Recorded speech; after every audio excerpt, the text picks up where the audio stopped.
बर्तमान देखा गुणन प्रक्रिया किपरि कार्य करुछ। गुणन प्रक्रिया रे प्रथम गुण्य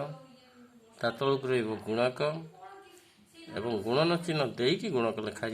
तापर गुणफल 8 गुणन 5 मान के ना 40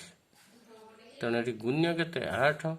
गुणक 5 गुणफल 40 तापर गुणन प्रक्रिया बा गुणन क्रिया केते प्रकार वो कौन कौन यह साधारणतः गोटे प्रकार कह जाए किंतु यह बहुत प्रकार अच्छी सेगुड़िक है साधारण प्रक्रिया लाटेराइस प्रोसेस धाड़िकिया गुणन दुई धाड़िया गुणन तीन धाड़िया गुणन इत्यादि। प्रश्न 18 और 15 गुणफल विभिन्न प्रकार लेख। 18 गुण 15 साधारण प्रक्रिया है 5 8 40 शून्य नाला 4 5 के 5 4 9 से 1 8 8 1 के 1 ये मिसा है शून्य शून्य रहा 9 7 7 नाला 1 2 1 3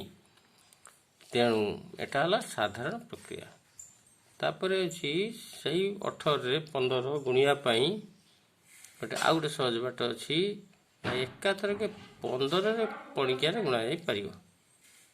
15 अष्टा 120 शून्य नाला 12 15 के 15 बार 37 यहाँ 15 पणिकिया व्यवहार कर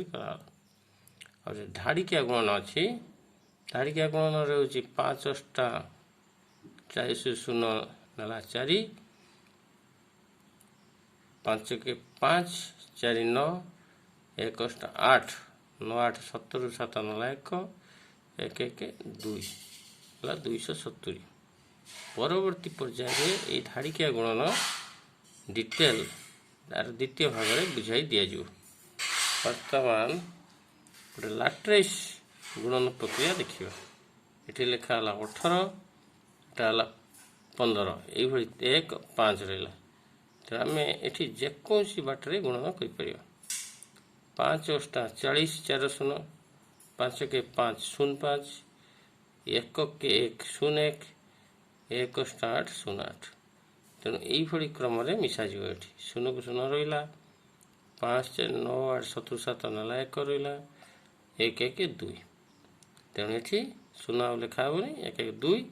ये 2 पाखु गणिकी 2 7 शून्य अर्थात गुणफल हूँ लाट्रेस प्रक्रिया 2 7 शून्य।